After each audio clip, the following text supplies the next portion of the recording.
ओम श्री गुरुभ्यो नमः। वेदांत गुरुजी चैनल में आप सभी का स्वागत है। तो आज हम पातंजल योग सूत्र के दूसरे पाद यानी साधन पाद के 27वें सूत्र को डिस्कस करेंगे, सूत्र नंबर 2.27। इसके पहले सूत्र 25-26 में हमने देखा था हान का उपाय है अविद्या का अभाव, संयोग का अभाव, और अविद्या के अभाव से संयोग का अभाव होता है और संयोग के अभाव से हानम प्राप्ति होती है।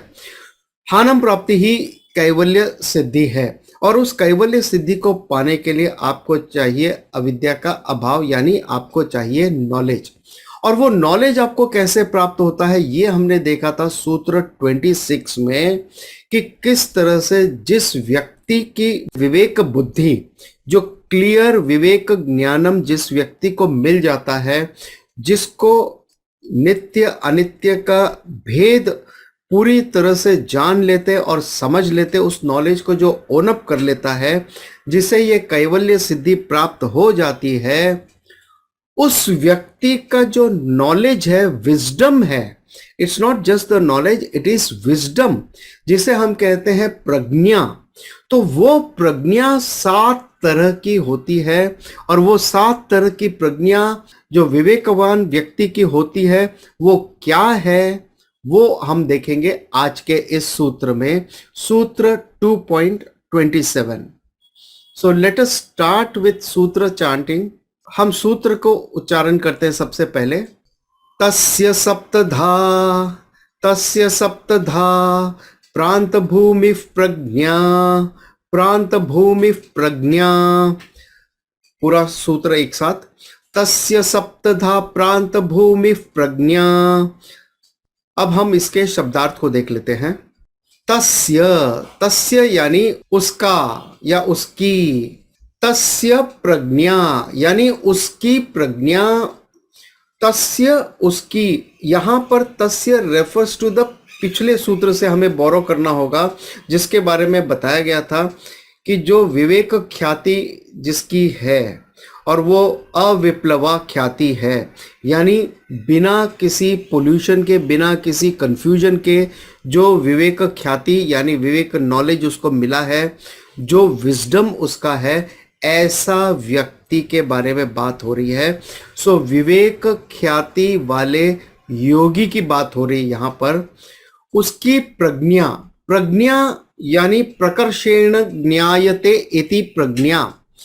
न्या मतलब नॉलेज, प्र विथ प्रीफिक्स का मतलब है ऐसा नॉलेज जो संपूर्ण नॉलेज है, जिसने उस नॉलेज को पूरी तरह से अच्छी तरह से जान लिया और समझ लिया और उस नॉलेज को ओनअप कर लिया, यानी knowledge has converted into wisdom. ऐसा जो नॉलेज है उसे हम कहते हैं प्रज्ञा। तो जिस व्यक्ति ने इस नॉलेज को पूरी तरह से अच्छी तरह से समझकर ओनअप कर लिया है वो नॉलेज। उसकी जो प्रज्ञा है वो कितनी है? सप्तधा। सप्तधा यानी 7 फोल्ड या 7 तरह की है। और वो कैसी है? प्रांत भूमि ही, यानी उत्कृष्ट अवस्था वाली ये प्रज्ञा है। उत्कृष्ट अवस्था वाली यानी ये जो प्रज्ञा, ये जो विजडम है, इसके आगे है और कोई विजडम नहीं है। सो इवन द साइंटिस्ट का जो नॉलेज है, इवन जो बड़े से बड़ा ज्ञानी व्यक्ति है संसार में, जिसके पास ये वर्ल्डली नॉलेज है, जो गोल्ड मेडलिस्ट हो या बहुत नामचीन हो, बहुत गहरा ज्ञानी हो, वो नॉलेज भी इस विवेक ख्याति वाले योगी के नॉलेज के सामने, एक समंदर के सामने बूंद बराबर भी नहीं है। तो आप ये समझ लीजिए कि अगर आप इमेजिन करो दुनिया में सबसे बड़ा ज्ञानी व्यक्ति कौन है, जिसके पास सारा नॉलेज है, बहुत सारी डिग्री है, बहुत सारी इंफॉर्मेशन है, वो सारा नॉलेज ऑल पुट टुगेदर वो एक समंदर के सामने एक बूंद के बराबर भी नहीं है। ये वो प्रज्ञा है, क्योंकि ये दोनों नॉलेज में बहुत फर्क है। एक नॉलेज जो हम वर्ल्डली नॉलेज के बारे में बात करते हैं, ये है अपरा विद्या, और जो यहां पर हम बात कर रहे हैं प्रज्ञा की, ये है परा विद्या। पराविद्या यानी जिसने प्रकृति और पुरुष के भेद को समझ लिया, जान लिया है, जिसने ये जान लिया प्रकृति अनित्य है और पुरुष नित्य है, और जिसने कैवल्य सिद्धि प्राप्त कर ली है इस नॉलेज को जानकर, हम उसके प्रज्ञा के बारे में बात करते हैं। तो उसकी जो 7 तरह की प्रज्ञा है, इसे हम 2 भाग में डिवाइड करते हैं। एक है कार्य विमुक्ति प्रज्ञा यानी कर्तव्य शून्य अवस्था के बारे में है। दूसरी है चित्त विमुक्ति प्रज्ञा। तो कार्य विमुक्ति प्रज्ञा में 4 प्रकार आते हैं और चित्त विमुक्ति प्रज्ञा में 3 प्रकार आते हैं। तो कुल ये 7 तरह के 7 प्रज्ञा हैं। 7 प्रज्ञा अलग अलग नहीं है, ये 7 अलग अलग एंगल से आप देख सकते हैं। जैसे फॉर एग्जांपल अगर आपको बताना होगा कि दिल्ली कहाँ स्थित होता है, तो आप बताओगे मुंबई से दिल्ली कितना दूर है, कोलकाता से दिल्ली कितना दूर है, चेन्नई से दिल्ली कितना दूर है, कश्मीर से दिल्ली कितना दूर है बात हम कर रहे हैं दिल्ली की, लेकिन अलग अलग कोण से, अलग अलग एंगल से हम वहां दिल्ली के बारे में बात कर रहे हैं। उसी तरह से प्रज्ञा तो एक ही है, लेकिन फ्रॉम डिफरेंट एंगल्स हम उसके बारे में बात कर रहे हैं यहां पर। जैसे एक व्यक्ति है जो व्यक्ति भी है, जो हस्बैंड भी है, वो पिता भी है, वो ब्रदर भी है। तो इस तरह से एक ही व्यक्ति के बारे में हम कहते हैं कि ये इसका पुत्र है, ये इसका पति है, ये इसका पिता है, ये इसका भाई है। बात एक ही व्यक्ति की हो रही है। उसी तरह से यहाँ पर एक ही प्रज्ञा के बारे में बात हो रही है, लेकिन वो 7 अलग अलग प्रकार के बारे में यहाँ पे बताए गए हैं। तो वो 7 प्रकार क्या है? सबसे पहले हम बात करते हैं कार्य विमुक्ति प्रज्ञा के बारे में, यानी कर्तव्य शून्य, यानी जहां पर कर्तृत्व भाव का अभाव है। मैं करता हूं, मैं भोगता हूं, इस भाव का अभाव है। सो सबसे पहले है ज्ञेय शून्य अवस्था।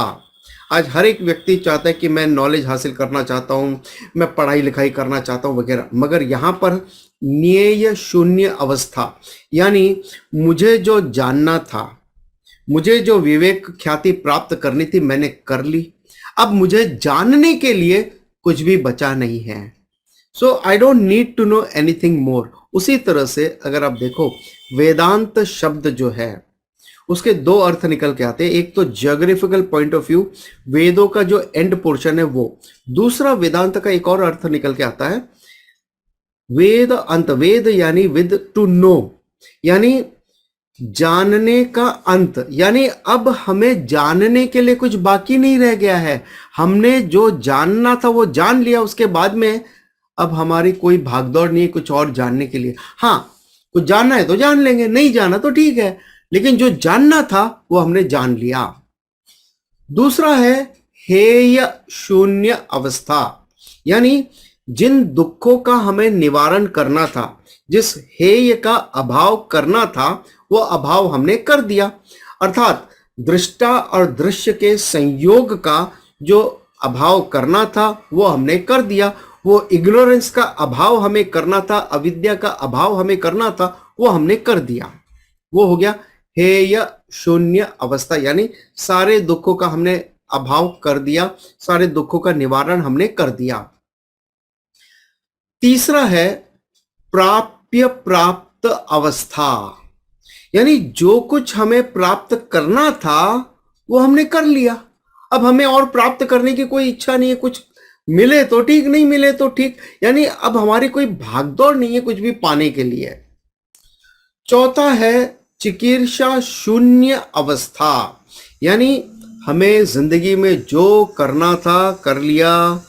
This is the clear cut retirement plan, और यह तभी मिल सकता है जब आप वो प्रज्ञा हासिल कर लो। अदरवाइज शास्त्रों के अनुसार there is no such thing called retirement. Okay, so as long as you are living, जब तक आप जीवित हो, आपका शरीर चल रहा है, आपको काम करते रहना है। There is no such thing called retirement. So चिकीर्षा शून्य अवस्था, यानी जो करना था कर दिया, अब कुछ और करने के लिए नहीं है। अब हम बात करते हैं चित्त विमुक्ति प्रज्ञा के 3 भेद के बारे में, और वो 3 भेद में पहला है चित्त की कृतार्थता। चित्त का पर्पस है भोग या अपवर्ग। आपका जो मनस है, चित्त है, वो 2 ही चीज के लिए काम करता है, उसका 2 ही उपयोग है, या तो वो सांसारिक भोग के लिए जाए या अपवर्ग या मोक्ष के रास्ते पे जाए। वो चॉइस आपके पास में है। अब उसने अपना काम कर लिया। कौन सा काम किया? अपवर्ग में जाकर मोक्ष को पाना है, कैवल्य सिद्धि हासिल करनी है, उसने कर लिया। अब ये होने के बाद में अब वो परिपूर्ण हो गया, उसका काम पूरा हो गया है।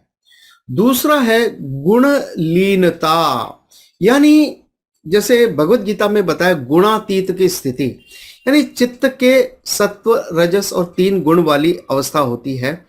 अब वो अपने कारण रूप में विलीन हो गया है, वो अपने कारण रूप में उसका काम हो चुका है, वो सारे गुणों में लीन हो चुका है। इन द सेंस जो सत्व, रजस, तमस प्रकृति के गुण है, उससे वो विमुक्त हो गया, वो पुरुष के इसमें आ गया। अब पुरुष के कितने गुण हैं? पुरुष का कोई गुण नहीं है, वो निर्गुण है, निराकार है। इसका मतलब ये नहीं वो अवगुण है, वो निर्गुण है, वो गुणातीत है। इसलिए जब प्रकृति से विमुक्त हो गया है और वो पुरुष के साथ में है, तो अब उसमें कोई गुण का कोई भेद नहीं है। तीसरा है आत्मस्थिति, यानी उस पुरुष ने सर्वथा गुणों से अतीत होकर, यानी वो सारे गुणों से परे होकर गुणातीत हो गया है और अपने वास्तविक स्वरूप आत्म स्वरूप को जान लिया है, और वहां पर वो स्थिर प्रज्ञा उसे मिल गई है, जिसे हम भगवत गीता के दूसरे अध्याय में बताया गया स्थित प्रज्ञा कौन है। तो जो स्थित प्रज्ञा हो चुका है, जिसकी प्रज्ञा अचल है, अटल है, वो आत्म स्थिति को हासिल कर चुका है। इस तरह से ये 7 प्रकार की प्रांत भूमि प्रज्ञा वाला योगी जो जीवन मुक्त है, जिसने कैवल्य सिद्धि को पा लिया है, वो व्यक्ति, उसकी प्रज्ञा ये 7 प्रकार की होती है।